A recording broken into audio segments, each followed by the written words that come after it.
rearrange it. How do I rearrange it? I have the integral from -7 goes outside because it's a constant that multiplies a function. And this is indeed x to -2/3 dx. So -7 will be patiently waiting times x to -2/3 plus 1, which now I can skip that step, over 1/3 plus a constant c, and I have to flip 1/3. So this will be -21, the cube root of x plus a constant c.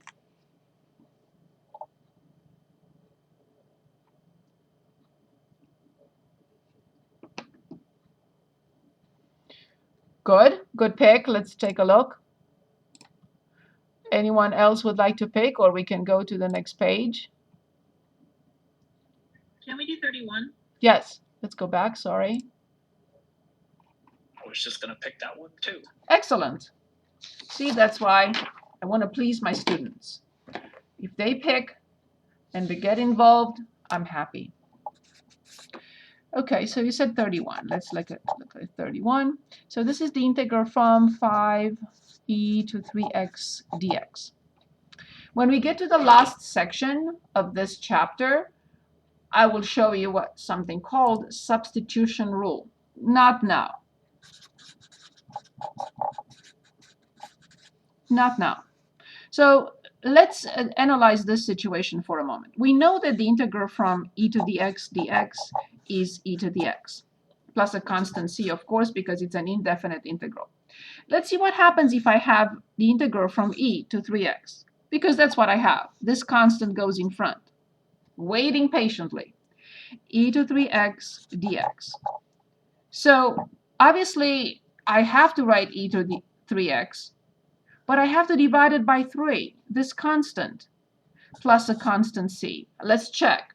When I differentiate this, I get e to 3x multiplied by the inner function prime over 3. These two go away as 1, and I recover e to 3x. And of course, c gets 0, right? So in here, I can already write the answer. So this is 5 e to 3x divided by the number in front of x plus a constant c. And I will rearrange it a little bit. So I'm going to use a square. And I have 5/3 e to 3x plus a constant c. And this is it. Again, you can check by differentiating. I differentiate this and make sure that I get the initial function. Questions on this? What if that inner function was a little more complicated? Like what if the exponent on the e was like 3x squared plus x? Okay, perfect question. So in that situation, we have to wait, first of all, till using the substitution rule. But since you're asking, let me give you an example. So for example, if I have e to 3x squared plus 2x times, I'm going to put here 6x plus 1 dx. So in this particular situation, we are going to look at the function that is inside another function. So this is the inner function, and this is the outer. E to the x is the outer. So we start with the inner. We're going to use a different notation. Give me any notation you like me to use except x. T. Excellent. T equals 3x squared plus 2x. So I denoted this by t. You notice now I didn't tell you why yet. I will, promise. But you notice that there is no integral without d something. If the variable is x, the integral has to have dx. If the function in here has y, then the integral has to have dy. So remember, this is the differential of x. So now, because I'm changing x into t, I need to find the differential of t. So dt, I differentiate. Remember, dt is this function times dx, because that's the definition of the differential. So it's this function times prime times dx. When I differentiate this, I get 6x, I meant to write 2 here, of course. 6x plus 2 times dx. So now I'm changing the entire integral from variable x to variable t. How? The integral, this is e to t. But what is this?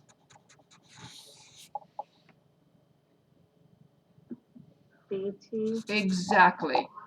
So now I cleaned it up. So this is e to t plus a constant c. The only thing I need to do is just plug this back in. So this is e to 3x squared plus 2x plus c. Yes, I chose a simple example to illustrate the substitution. There are many other techniques of integration.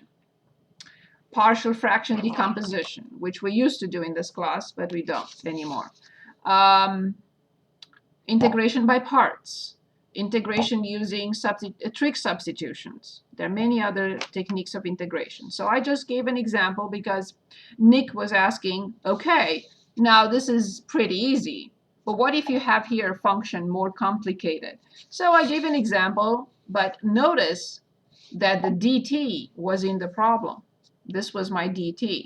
So it can get a little bit more complicated if I have to do some more work for that dt, because I can make up stuff. I can make up a number. So let's say if this one needs a 2, it's not a problem. 1/2 in front times 2 is 1. I didn't change the problem in case I needed a 2 somewhere. But I cannot make up other stuff like x squared or 3x cubed or who knows what. But this is an example. We're going to do this at the end of this chapter, promise. Thank you, Nick. Was a good question. Okay, so let's choose anything else.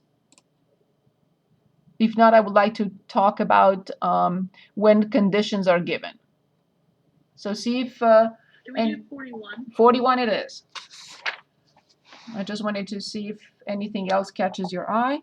And I am on page 6, and we're looking at 41. So let me copy it, 41. So the integral from 3x plus 2, everything squared. Yes, we don't know the substitution rule yet. Okay, this will work with substitution, but we don't know that rule yet. And that's why they're giving us the hint to square this. So when I square a binomial, how many terms do I get? Anyone? Anyone I haven't heard from yet? Amanda, are you with us? Can you square this for us?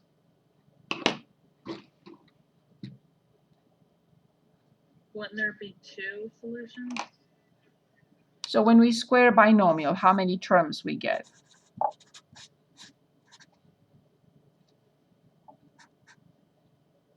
Two. So a binomial squared is a trinomial. So remember we did this on the first day of classes. A plus or minus b squared is a squared plus or minus, depending on what I have here, 2ab plus b squared. So the first term squared, 9x squared plus 2 times 2 is 4 times 3 is 12x plus 2 squared, which is 4. And we use the formula. Can you FOIL? Yes, but why? We studied this on the first day of classes just to make sure that we don't have to do that again. Okay, so now the integral of 3 different functions, there is no need, but let's say this is 9x squared dx plus the integral from 12x dx plus the integral from 4 dx. Remember, the integral has to have a differential. The integral with the differential, the integral with a differential.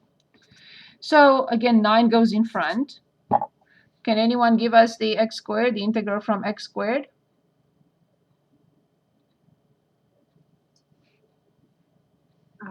X.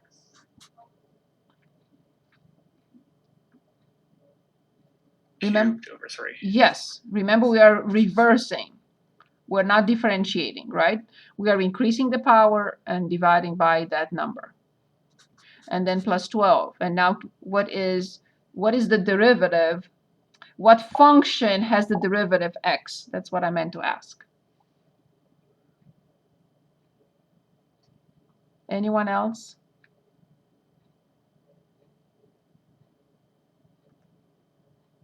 Anyone? Matt, would you like to help? Is it x squared over 2? That's it. And plus 4x, right? Plus a constant c. We don't write a constant for each. We write a general constant. We don't care for writing c1 plus c2 plus c3 because that is c. Yes, I have to clean it up a little bit because I can simplify. So this is 3x cubed plus 6x squared plus 4x and plus c, and this is done. Okay, can I move on, or anything else catches your eye? Let's do one like this with the natural log also. You choose. I mean, let's do 45 and then move on. So we have the integral from 7 over the square root of x minus 2/3 e to 5x minus 8 over x dx. And of course, x has to be greater than 0. Perfect. Okay. So yeah, this is not a nice problem. So this is basically 7x to negative 1/2 because the square root of x is 1/2, power 1/2. So when I bring it up, this one will stay as is. And then minus 8 over x dx. I don't have to split it, but you can if you want to. If that helps you visualize what we're trying to do, you can, of course. Write as many lines as you need to. Okay, so this is 7, right? I increased the power by 1. Negative 1/2 plus 1 is 1/2, and I have to divide by exactly the same number. Does anyone want to help with the next one? Negative 2/3 e to 5x over 6. But we don't, very good point. So for e to the x, okay, for e to the x, we don't increase the power, Wait, right? it's fine. So it's, if I have e to 5x, the integral from e to 5x dx, this is e to 5x divided by 5. If it were the power rule, yes. So this is just divided by 5. And now minus 8, of course. What is the integral of 1 over x? And how do I write it? And then plus a constant c.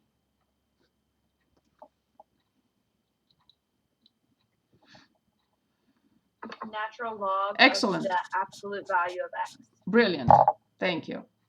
So I can clean it up a little bit by flipping to 1/2. So this is 14, the square root of x, minus 2 over 15, e to 5x, and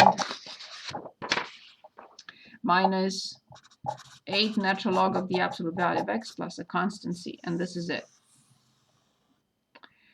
Now, in the next step that I would like to look at is when we are given a condition, initial condition.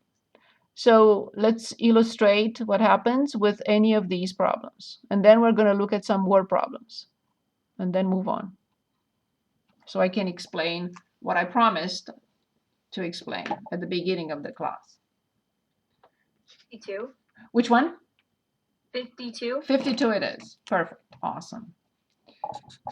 52. Let me copy it. 52. Watch me copying from another one. Sometimes I do that.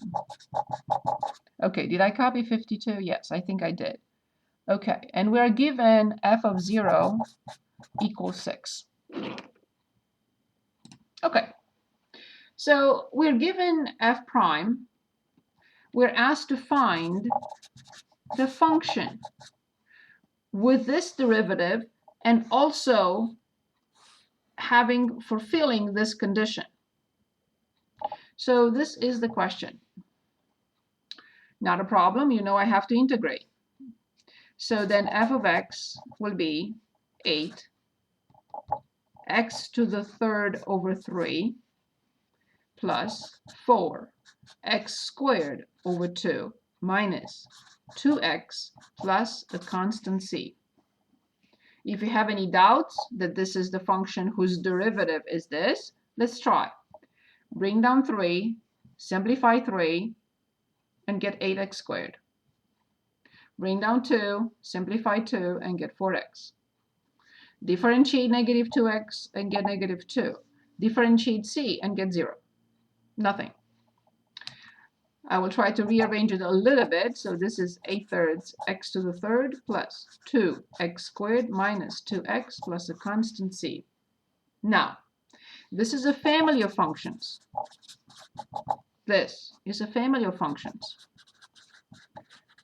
If c is 0, I get a function. If c is 1, I get another function. If c is -1, I get another function. If c is 0.3, I get another function. And I can go on forever because c is any real number. However, now, I am given a condition.